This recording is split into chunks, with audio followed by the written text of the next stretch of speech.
Toute l'actualité sportive maintenant avec Jérôme Lacroix. Comment ça va, Jérôme ? Ça va très bien et vous ? Bonjour à tous. Très bien, heureux de vous retrouver à la une ce matin. Une fièvre niortaise. Plus même. de 20 ans que les fans de foot à Niort attendaient une visite prestigieuse. Voilà, dans les Deux-Sèvres, ce club de Niort, 12e de Ligue 2, accueille aujourd'hui en Coupe de France les joueurs du Paris Saint-Germain pour une place en quart de finale. Alors depuis le tirage au sort début février, naissance d'une forte émulation en ville, mais aussi bien sûr au club. Martin Fenot, le stade notamment, a subi un petit lifting.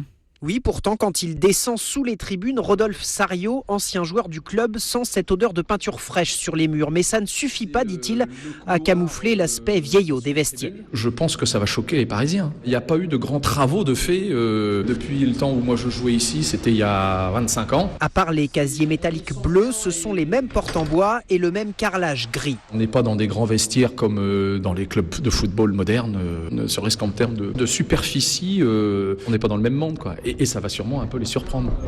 Sur la pelouse, il appréhende l'arrivée des grands joueurs parisiens. Le foot, c'est du spectacle. Tout se joue sur des détails.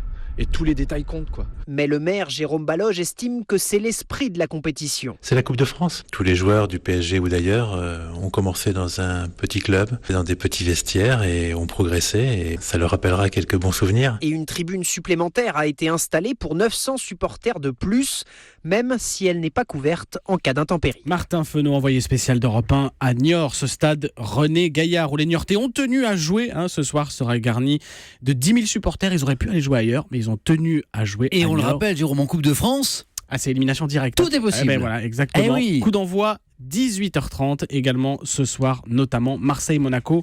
La coup d'envoi 21h05. S'il vous Et plaît. Jérôme, on va saluer ce matin aussi la qualification de Fréjus Saint-Raphaël. Oui, les amateurs de 4e division tombeurs 2-0 des pros d'Auxerre qui décidément n'en finissent plus de souffrir dans cette saison. Ils sont déjà mal en Ligue 2 et là l'aventure en coupe est terminée. Par ailleurs, les Bordelais sont qualifiés succès 2-1 face à Lorient. Les Angevins de leur côté sont allés s'imposer 1-0 en Corse au CA Bastia. Jérôme, quel est le mot sport du jour ? Gois, GOIS, comme le passage du Gois, magnifique paysage atlantique entre l'île de Noirmoutier et le continent. C'est de là que s'élancera le Tour de France 2018. De belles images pour débuter la grande boucle. On en avait vu déjà en 2011, c'était super, pour 3 étapes dans la région Pays de la Loire. La dernière de ce triptyque, la dernière étape sera d'ailleurs un contre-la-montre par équipe. 35 km autour de Cholet. Alors ce type d'étape, c'est pas tous les ans et c'est souvent décisif. L'épreuve qui peut faire gagner ou perdre le Tour.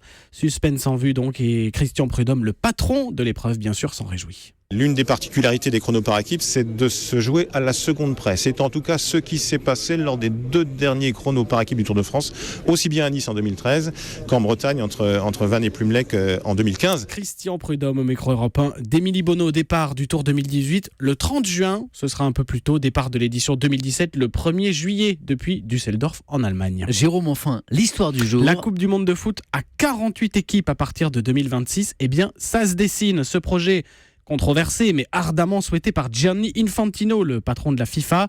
En visite en Mauritanie hier, il a dévoilé une partie du nouveau casting des nations, en tout cas celui qu'il souhaiterait. L'Afrique doublerait son nombre de représentants, 9 à 10 contre 5 actuellement dans la formule à 32 équipes. Un grand merci, Jérôme Lacroix.